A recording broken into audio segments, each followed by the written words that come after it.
আসসালামু আলাইকুম দর্শক, আপনাদের সবাইকে স্বাগত জানাচ্ছি নতুন একটা ভিডিওতে। তো আসলে ব্লগিং করতে কি কি লাগে সেই বিষয়টাই আজকে তুলে ধরবো এই ভিডিওটাতে। অনেকে অনেকে জানেন যে অনেকে আবার ব্লগিং করতে চান বা ইউটিউব চ্যানেল অথবা ফেসবুকে।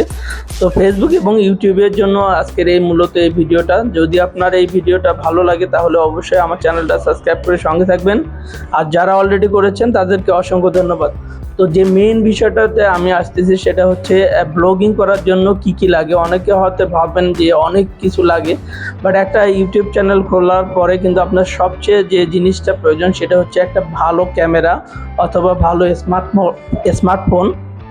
তো আসলে অনেকের রেঞ্জের মধ্যে এটা থাকে না, যে টাকা পয়সার যেহেতু বিষয়, তো অনেকের এই জিনিসটা মাথায় রাখতে হয় যে হয়তো অনেকে ভাবেন যে অনেক টাকা দিয়ে ফোন কিনবো অথবা আইফোন কিনবো, সেটা ঠিক আছে, বাট যত ভালো কোয়ালিটির আপনি ভিডিও চান সেজন্য আপনাকে কিন্তু ভালো কোয়ালিটির একটা স্মার্টফোনের প্রয়োজন। আর যদি আপনি পাশাপাশি আরও ভালো কোয়ালিটি চান সেক্ষেত্রে অবশ্যই আমি রিকমেন্ড করব আপনাকে ভালো ভালো যেগুলো ক্যামেরা রয়েছে বাজারে সেগুলো আপনি কিনতে পারেন। সেখান থেকে কিন্তু আপনি ভালো একটা ভিডিও করার জন্য ভালো ক্যামেরা কিন্তু কিনে নিতে পারেন। তো ব্লগিং করার জন্য যে বিষয়টা প্রয়োজন, যা আমি যেটা ইউজ করি সেটাই আজকে আমি আবার আপনাদের এই ভিডিওটাতে বলছি। সেটা হচ্ছে আপনারা দেখতে পাচ্ছেন যে আমার হাতে একটা হচ্ছে বয়া।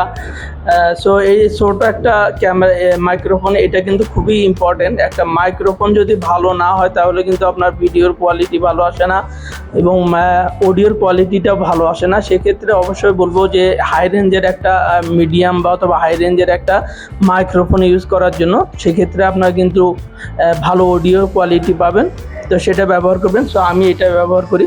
তো আমার আরও দুইটা আছে, সেটা আমি আপনার এই ভিডিওটাতে বলছি না।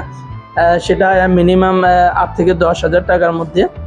সেটা হচ্ছে বয়া সিরিজের, সেটা আপনি কিনতে পারেন। আর যে জিনিসটা আমি ব্যবহার করি স্মার্টফোনের ক্ষেত্রে, আসলে আমি ওইভাবে এখনও করি নাই, তবে স্মার্টফোনের ক্ষেত্রে আমি A16 অর্থাৎ অপো সেটা ব্যবহার করি।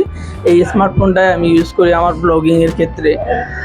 যেটা নর্মালি আপনি ট্রাইপড সেটা ব্যবহার করতে পারেন। আপনারা সেটা ট্রাইপড যে কিছুই হতে পারে, আপনি ওই নর্মাল রেঞ্জের আপনি যে কোনো অল্প টাকার মধ্যে কিন্তু পেয়ে যাবেন বাজারে। তো সেটাও আপনি আপনার ব্লগিংয়ে ব্যবহার করতে পারেন।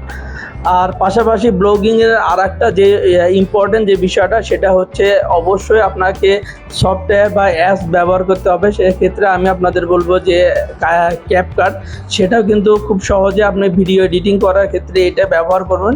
অর্থাৎ এই 2-4টা ছোটোখাটো প্রোডাক্ট এর জন্য কিন্তু আপনি ভালো একটা ব্লগিং করার জন্য এই কটা অ্যাপ এবং কাইনমাস্টার ব্যবহার করতে পারেন, সেটাও করতে পারেন।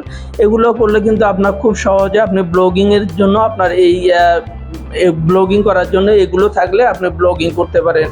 আর চ্যানেল অথবা পেজের জন্য আপনি সেটা ব্যবহার করতে পারেন। একই ভিডিও আপনি 2 জায়গাতে পাবলিশ করতে পারেন।